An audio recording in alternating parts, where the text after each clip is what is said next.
जय हिंद साथियों, स्वागत है हमारे YouTube चैनल बिहार सर्वे इन्फॉर्मेशन में। आज जो हम आपको बताने वाले हैं कि अगर आप केवाला धारी है, आपके नाम से केवाला है और उसका अगर मोटेशन हो गया है तो सर्वे का फॉर्म हम कैसे अप्लाई करेंगे। अगर मोटेशन नहीं हुआ है, दाखिल खारिज नहीं हुआ है, तो उसमें हम क्या क्या डॉक्यूमेंट्स लगाएंगे और उसका सर्वे का जो फॉर्म है वो कैसे फिल करेंगे। आपको पहले पता है कि जो सर्वे का जो स्वघोषणा जमा करने का लास्ट डेट है वो 31 मार्च 2025 तक पूर्व से निर्धारित है। बट राजस्व विभाग जो संजय सरावगी है उनके द्वारा कुछ दिनों के लिए ये है कि आगे बढ़ा दिया गया है और उसमें कोई डेट अभी तक कोई बताया नहीं गया कि लास्ट डेट कब तक है और कब तक लिया जाएगा। बट ये है कि कुछ दिनों के लिए इसको हम 10 दिन बोल सकते हैं, उससे 15 दिन बोल सकते हैं, लेकिन इससे अंदर इसी के अंदर आपको है कि जो डॉक्यूमेंट्स अगर आपके पास अवेलेबल है, चाहे केवाला हो, खतियान हो या जो भी डॉक्यूमेंट्स है, वो सपोर्टिंग डॉक्यूमेंट्स लगा के सर्वे का जो फॉर्म होता है वो भर के आप जल्द से जल्द इसको ऑनलाइन और ऑफलाइन दोनों के माध्यम से आप जमा कर सकते हैं। ऑनलाइन के लिए कैसे करना होता है इसका ऑलरेडी वीडियो हमारे चैनल पे अवेलेबल है, आप वहाँ पे जाके देख सकते हैं। और जो ऑफलाइन होता है तो ऑफलाइन में जो है आपको सर्वे फॉर्म जो है वो भरना होता है और जो भी आपका केवाला, खतियान, रसीद और जिनके नाम से आप सर्वे करवाना चाहते हैं उनका आधार कार्ड ये लगा के आप ऑफलाइन अपना जो शिविर कार्यालय है वहाँ पे जमा कर सकते हैं। नहीं तो जो आपके संबंधित अमीन है उनके पास आप जमा कर सकते हैं। तो चलिए हम आज बताते हैं कि आप अगर केवाला धारी है और केवाला वाला जमीन आपके पास है तो उसका जो है प्रपत्र 2 हम कैसे भरेंगे। तो ये हमारे पास प्रपत्र 2 का जो है वो फॉर्म है। उसके बाद ये प्रपत्र 3.1 जो कि वंशावली होता है और ये जो है वंशावली के आधार पे जो उत्तराधिकारी होता है और जो दखल का फॉर्म होता है ये है। तो इस फॉर्म को है कि आप कहाँ से ले सकते हैं। एक तो होता है कि DLRS का जो साइट है वहाँ पे जाएंगे, वहाँ पे आप प्रपत्र 2 जो है सो और जो वंशावली है सो ये आपको दोनों वहाँ मिल जाएगा। ये तीसरा जो है वो आपको नहीं मिलेगा। तो उसके लिए जो हमारा चैनल है उसके डिस्क्रिप्शन में अगर आप जाते हैं तो वहाँ एक व्हाट्सअप जो है ग्रुप बना हुआ है, उस ग्रुप में ऐड होके आप वहाँ पे चाहेंगे तो ये जो हमारे पास फॉर्मेट है वो आपको मिल जाएगा। और भी जो डॉक्यूमेंट्स होता है वो हमारा बिहार सर्वे इन्फॉर्मेशन टेलीग्राम चैनल है, वहाँ पे जाके आप ले सकते हैं। और जो व्हाट्सअप ग्रुप है उसका नंबर भी वहाँ पे है, आप वहाँ से जाके उसमें ज्वाइन कर सकते हैं। और भी अगर कोई इन्फॉर्मेशन चाहिए वहाँ पे आप ग्रुप में जुड़ के ले सकते हैं। ये नंबर व्हाट्सएप का जो ग्रुप है उसका नंबर हम लास्ट के वीडियो के लास्ट में आपको हम शेयर कर देंगे। तो आज जो हम बात करते हैं कि जो प्रपत्र 2 है ये केवाला का जो फॉर्म है, जो केवाला आपके पास है, अगर उसका मोटेशन हो गया है, जमाबंदी कायम है, रसीद कट रहा है, फिर भी आपको ये प्रपत्र 2 भरना है।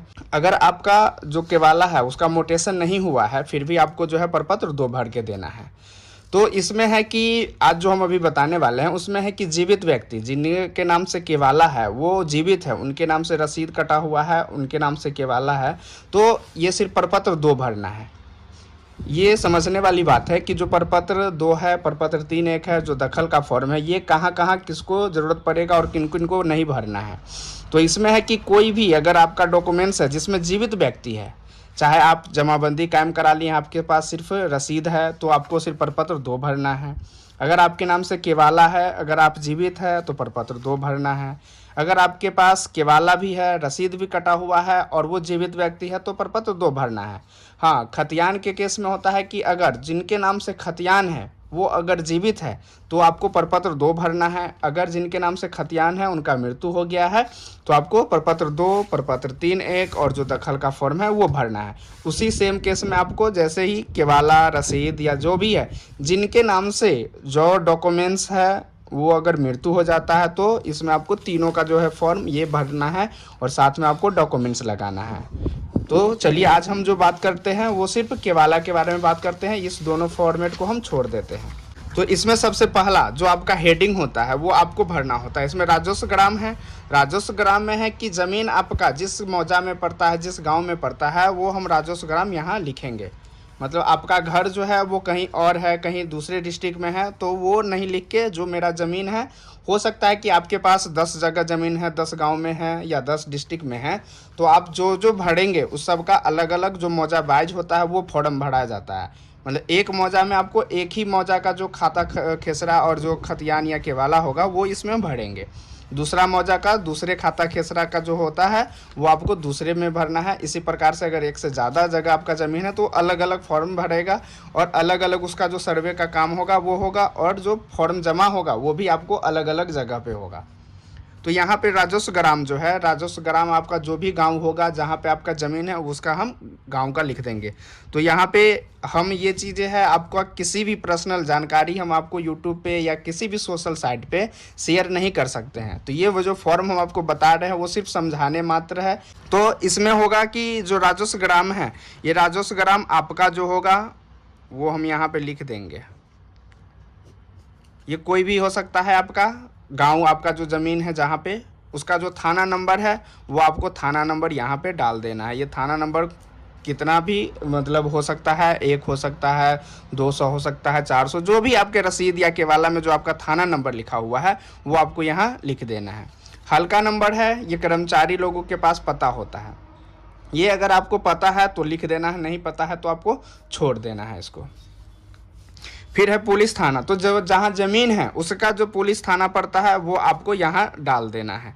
तो अगर पुलिस थाना, इसका कुछ भी आप लिख सकते हैं, जो आपका ज़मीन का पुलिस थाना है उसका जो अंचल है वो आप यहाँ पे लिख सकते हैं। फिर आपका जो जिला है वो आपको यहाँ जिला लिख सकते हैं। ये आपका जिला हो जाएगा, ये आपका अंचल हो जाएगा, ये आपका पुलिस थाना हो जाएगा, राजस्व ग्राम जो आपका ज़मीन पड़ता है वो हो जाएगा, थाना संख्या और हल्का नंबर अगर आपको पता है तो लिख देना है। अब है कि रैयत का नाम, सहिस्सेदारों का नाम एवं अंश अगर कोई हो सहित एवं पिता का नाम।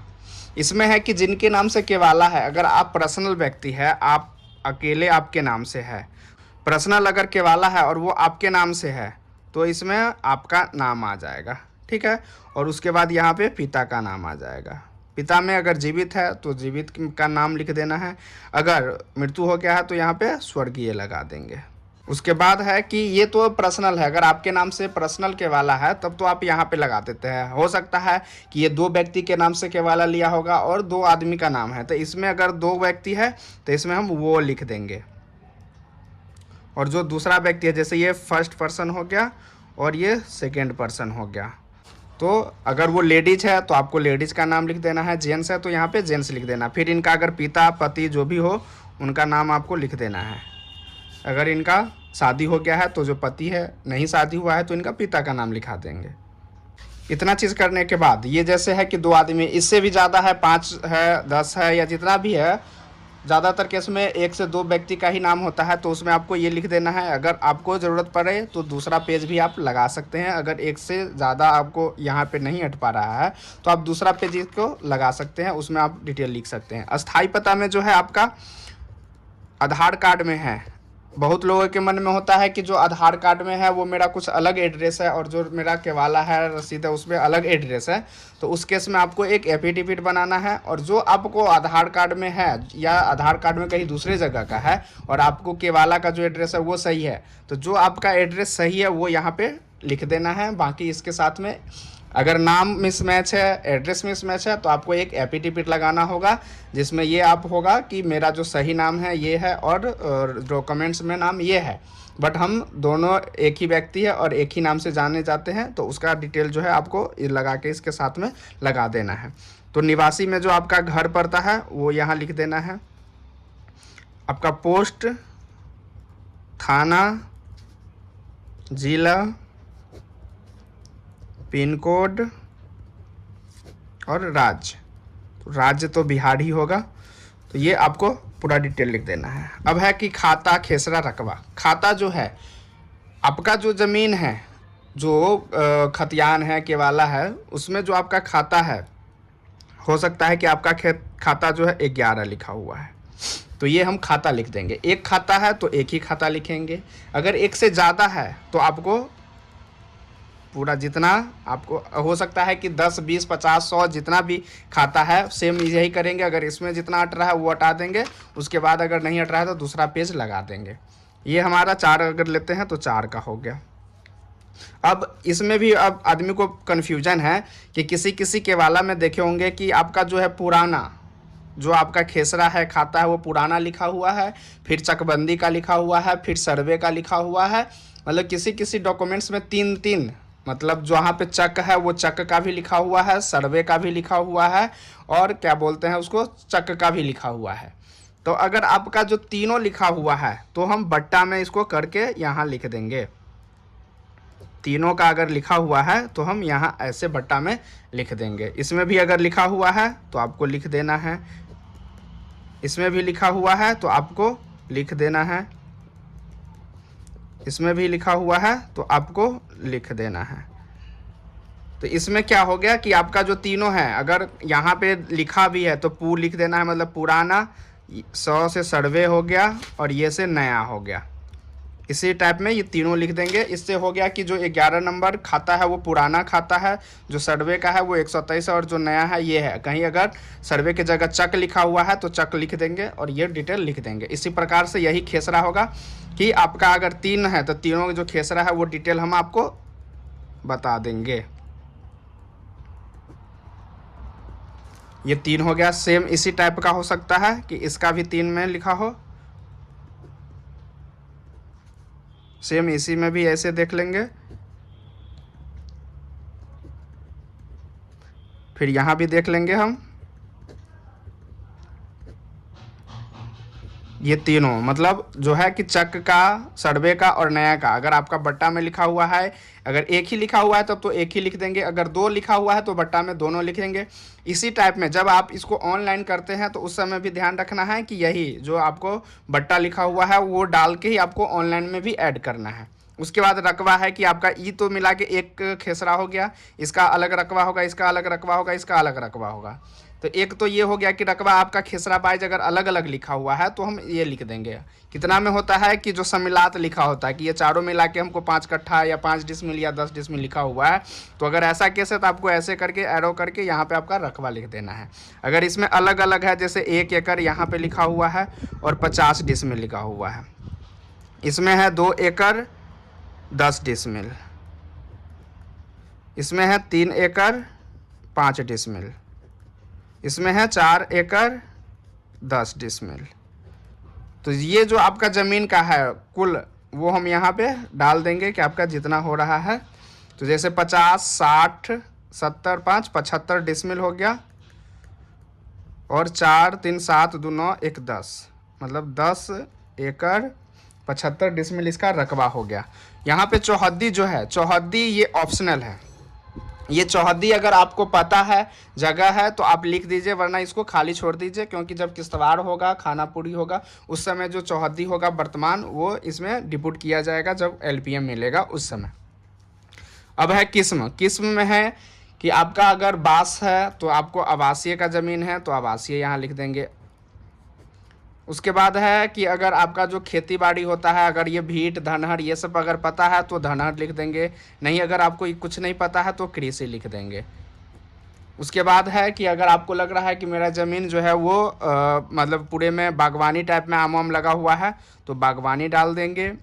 अगर बाँस वाँस लगा दिए हुए हैं तो बाँसवाड़ी डाल देंगे। उसमें भी आपको लग रहा है कि मेरा जो ज़मीन है वो पड़ती है, इसमें कुछ नहीं होता है, बहुत दिनों से पड़ती है, तो उसमें हम पड़ती लिख देंगे। ये चीज़ें किस्म हो गया। इसमें से अगर 2-3 आपका है तो 2-3 लिख देंगे, 1 है तो कोई 1 लिख देंगे। शेष छोड़कर लगाना है कि अगर आपके नाम से रसीद कटा हुआ है तो उसमें 1 साल में जो आपने पे किया है उसका रसीद का आपको जो फॉर्मेट होता है उसमें खुद लिखा होता है ये शेष छोड़कर लगान। तो उसका जो सबसे पहला में आपका जितना रुपया है, 10 रुपया, 20 रुपया, 50 रुपया, 100 रुपया, जो भी है शेष छोड़कर लगान, उसके सामने में जो लिखा रहेगा वो आपको यहाँ लिख देना है। ये जमाबंदी संख्या है। जमाबंदी संख्या में होता है कि अगर आपने रसीद कटा लिया है तो जो कॉर्नर पे लिखा होता है, जो पूरा हाथ से कटा हुआ रहता है रसीद, वो हाथ से जो कटा तो उसमें जमाबंदी यहाँ कॉर्नर पे लिखा होता है, तो वो जमाबंदी संख्या यहाँ लिख देंगे। अगर वो आपका नहीं है, आपने ऑनलाइन कटाया है, उसमें जमाबंदी संख्या में कुछ नहीं लिखा हुआ है, तो उसमें देखते होंगे कि ये भाग वर्तमान लिखा होता है और पृष्ठ संख्या लिखा होता है, तो आपको वो लिख देना है। अगर जमाबंदी संख्या पता है तो वह जमाबंदी संख्या लिख देना है। अगर वो नहीं पता है तो आपको भाग पृष्ठ, अगर वो भी नहीं पता है तो कंप्यूटरकृत लिखा होता है, वो आपको जमाबंदी संख्या यहाँ पे लिख देना है। ये है कि ये ऑनलाइन में लिखा ही होता है। आप जब भी अगर रसीद कटाते हैं, हाँ, अगर हो सकता है कि आपका रसीद ही नहीं कटा है, आपका मोटेशन ही नहीं हुआ है, तो आप इसको खाली छोड़ देंगे। फिर भूमि पे दावा का आधार उत्तराधिकार जो है, ये आपका केवाला का फॉर्म भरे हैं तो हम यहाँ पे केवाला लिख देंगे या तो क्रय लिख देंगे। ये चीज़ें आपका हो गया, ये अभियुक्ति है लिखा हुआ। अगर वाद विवाद चल रहा है तो उसमें केस नंबर जो लिखा होता है, ईयर जो लिखा होता है, ये आपको डाल देना है। अगर वाद विवाद नहीं है तो इसको हम खाली छोड़ देंगे।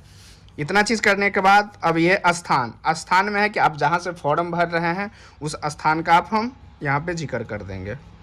तिथि है, जिस तिथि को आप भर रहे हैं उसका जो डिटेल है वो आपको लिख देना है यहाँ पे। उसके बाद है कि यहाँ पे साइन, इसमें आप देखिए साइन जो है, जैसे कुमार पंडित है और कुमारी रानी है, ठीक है, तो इसमें 2 रैयत है, किसी एक रैयत का यहाँ पे साइन हो जाएगा। अगर दोनों अवेलेबल है तो ज़रूरी नहीं है दोनों का साइन हो, किसी एक आदमी का आपको साइन करा देना है। हाँ, 10 नाम से केवाला है और 10 में से एक ही रैयत अवेलेबल है तो कोई दिक्कत नहीं है, एक का आप साइन करके आवेदन दे सकते हैं। उसके बाद है मोबाइल नंबर आपको यहाँ पर अगर जगह है तो मोबाइल नंबर यहाँ जो 10 डिजिट का होता है वो आपको लिख देना है, ये मोबाइल नंबर डाल के। उसके बाद आधार संख्या है, आधार संख्या यहाँ अगर है तो लिख सकते हैं आप, जो आपका है, नहीं है तो आप साइड में कहीं पे भी आधार संख्या लिख सकते हैं। ये आधार संख्या लिख के, और जो आपका केवाला है इसमें सिर्फ यही डॉक्यूमेंट्स लगना है और यही आपका जो फॉर्म है वो लगना है। इसके साथ में डॉक्यूमेंट्स में आपको देना क्या है, तो सबसे पहला तो एक तो आप फॉर्म देंगे, ये जो स्वघोषणा आपने भरा है इसका 2 कॉपी करा लेना है। एक कॉपी आपको रिसीविंग के तौर पे मिल जाएगा जिसमें साइन और सिग्नेचर डेट के साथ आपको मिल जाएगा।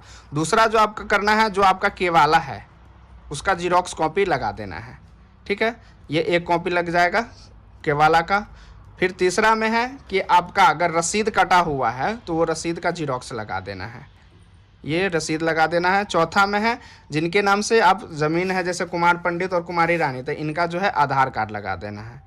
इतना चीज़ करने के बाद आप इसको सर्वे का जो फॉर्म है उसको फाइल में लगा के आप सबमिट कर सकते हैं। आशा करते हैं आपको केवाला से रिलेटेड जो सर्वे का फॉर्म भरना है, कैसे भरना है, इसमें कोई कन्फ्यूजन नहीं होगा। और भी अगर आपको सर्वे से रिलेटेड कोई भी जानकारी चाहिए, अगर हमारा कोई भी आप वीडियो देखते हैं उसके कमेंट बॉक्स में अगर कोई भी सवाल हो तो आप ज़रूर लिखें, हम आपका रिप्लाई ज़रूर करेंगे। वीडियो देखने के लिए धन्यवाद।